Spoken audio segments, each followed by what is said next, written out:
Why nations hate Jerusalem. This is Jerusalem. For over 3 billion people, nearly half of humanity, it's the most sacred place on earth. It is the spiritual center of the universe for Jews, Christians, and Muslims, a city that is prayed towards, dreamed of, and revered. Its Hebrew name, Yerushalayim, even contains the word for peace, shalom. But this shared devotion hasn't led to peace. Paradoxically, it has fueled centuries of hatred, conflict, and war. It's a city that has been besieged dozens of times, destroyed and rebuilt, and captured and recaptured at least 44 times in its turbulent history. In this video, we'll explore how a city so holy became the cause of so much division, and why even today, nations and peoples are locked in a struggle for its very soul. Act 1. The Foundation of Holiness. To get a grip on the conflict, you first have to understand the love. The hatred that surrounds Jerusalem isn't born of indifference, but of a passion so intense that billions feel a personal connection to its ancient stones. This passion is rooted in 3 distinct, yet overlapping, religious narratives. For Judaism, Jerusalem is the irreplaceable heart of its faith and peoplehood. About 3,000 years ago, King David established the city as the capital of a united Israel. His son Solomon built the first temple on a site known as the Temple Mount, the absolute center of Jewish religious life.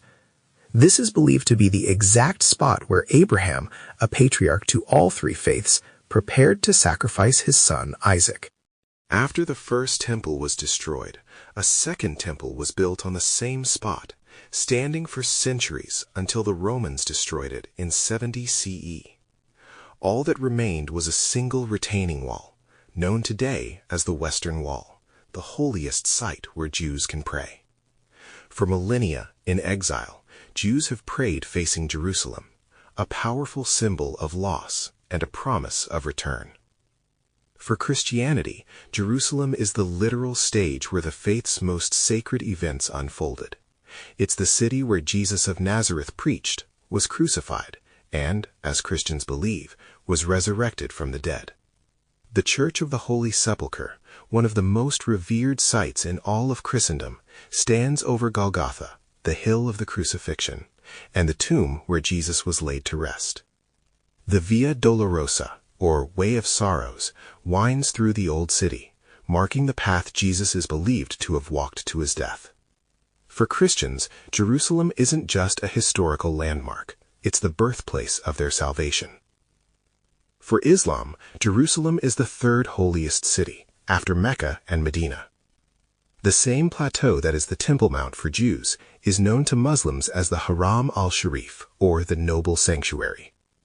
It is from here that Muslims believe the Prophet Muhammad ascended to heaven on his night journey, an event described in the Quran. 2 magnificent structures mark this spot: the Dome of the Rock, built in the 7th century over the Rock of the Ascension, and the Al-Aqsa Mosque, where Muhammad is said to have led other prophets in prayer. This shared geography isn't a coincidence. Muslims view their faith as the final revelation in the Abrahamic tradition, revering the same ground with their own profound narrative. And right there, the problem becomes crystal clear.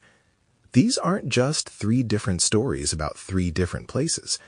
They are 3 powerful, deeply held beliefs, all centered on the exact same few acres of land. It's a spiritual vortex where claims aren't just historical, but divine, and not just adjacent, but overlapping. Act 2. The Seeds of Conflict. This divine geography was almost destined for earthly conflict. The story of Jerusalem's hatred is a story of how devotion, when mixed with power, tries to make itself exclusive. The first major rupture was the Roman destruction of the Second Temple in 70 CE. This event was a foundational trauma for the Jewish people, scattering them across the globe and creating a 2,000-year-old dream of return.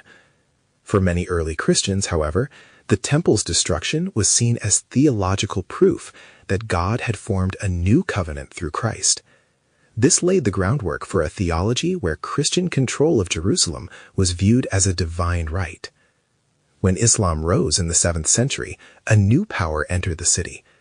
The construction of the Dome of the Rock wasn't just a religious act, it was a political statement, a symbol of Islam's permanence in a city once dominated by Christians and Jews. While early Islamic rulers often practiced a degree of religious tolerance, it wasn't a system of equality. Non-Muslims, known as dhimmi, were protected people who were granted the right to practice their religion in exchange for a special tax and other social and legal restrictions. This simmering tension exploded with the Crusades. In 1099, Christian armies from Europe conquered Jerusalem, slaughtering its Muslim and Jewish inhabitants in a brutal show of religious and political dominance. When the Muslim leader Saladin recaptured the city in 1187, he did the opposite, allowing Jews and Muslims to return. It was a move that underscored a fundamental truth about the city. In Jerusalem, the faith of the ruler often determines the freedom of the ruled. This pattern of conquest and exclusion continued for centuries, but the conflict took on its modern, nationalistic form in the late 19th and early 20th centuries. This was due to the simultaneous rise of Zionism, the Jewish movement for self-determination in their ancestral homeland, and Palestinian nationalism, a movement for Arab self-determination in the same land. After the 1948 Arab-Israeli War, the city was starkly divided by a modern border. Israel controlled the western half, while Jordan controlled the eastern half, including the Old City, with all its holy sites. This division ended abruptly during the 1967 Six-Day War, when Israeli forces captured East Jerusalem and unified the city under their control. Israel immediately declared that the Temple Mount area would remain under the administration of the Islamic Waqf, a Jordanian trust, while Israel would control security. This fragile arrangement, known as the status quo, allows non-Muslims to visit but not to pray at the site. However, in 1980, Israel also declared Jerusalem its complete and united capital, an act condemned internationally and seen by Palestinians as an illegal annexation. For Palestinians, both Muslim and Christian, East Jerusalem is the heart of their own religious, cultural, and political aspirations, the capital of their future state. This is where the ancient religious conflict bleeds into a modern national one. Today, every archaeological dig, housing permit, and security measure is seen through a political lens. Israeli settlement construction in East Jerusalem is viewed by Palestinians and much of the world as a strategy to create facts on the ground that make a future division of the city impossible. Meanwhile, acts of violence by Palestinians are seen by Israelis as a rejection of their very right to exist in the city. Tensions remain incredibly high, as even small, perceived changes to the fragile status quo at the holy sites, like visits by politicians or shifts in policing, can threaten to spark a much wider conflict. Act 3. The Paradox Revisited. So we come back to our paradox. Why has this shared devotion bred so much hate? The history gives us the answer. It's not a simple hatred of the other. It's a conflict born from three clashing, exclusive loves. First, the claims often feel like a zero-sum game. For many deeply religious followers, their connection to a site isn't just one of many truths. It is the truth. The Temple Mount is the site of the Jewish temple.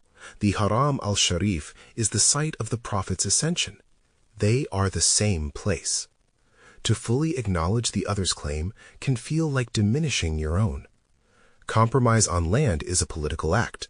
Compromise on divine truth feels like apostasy. Second, religious and national identities have become completely intertwined. To be a religious Zionist in Israel is to believe that sovereignty over Jerusalem is the fulfillment of a biblical promise.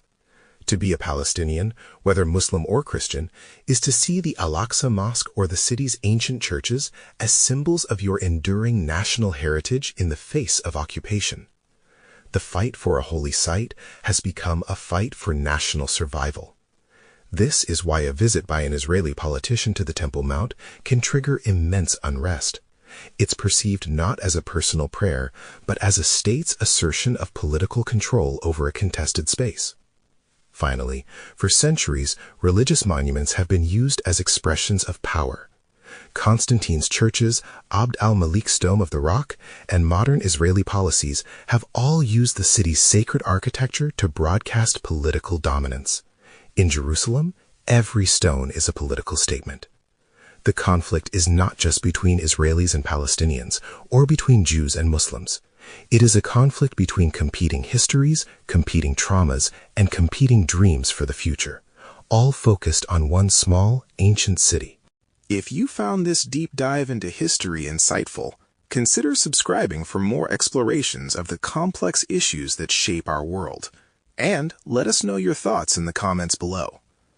So, a title like Why Nations Hate Jerusalem is maybe missing the point.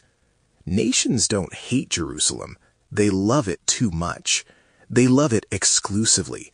They love it to the point that they are willing to fight century after century to possess it. The tragedy of Jerusalem is that it's a city that embodies the universal human yearning for the divine, for a connection to something greater than ourselves. And yet, it's that very same yearning, multiplied by 3, and focused on the same sacred ground that has made it one of the most intractable points of conflict on earth.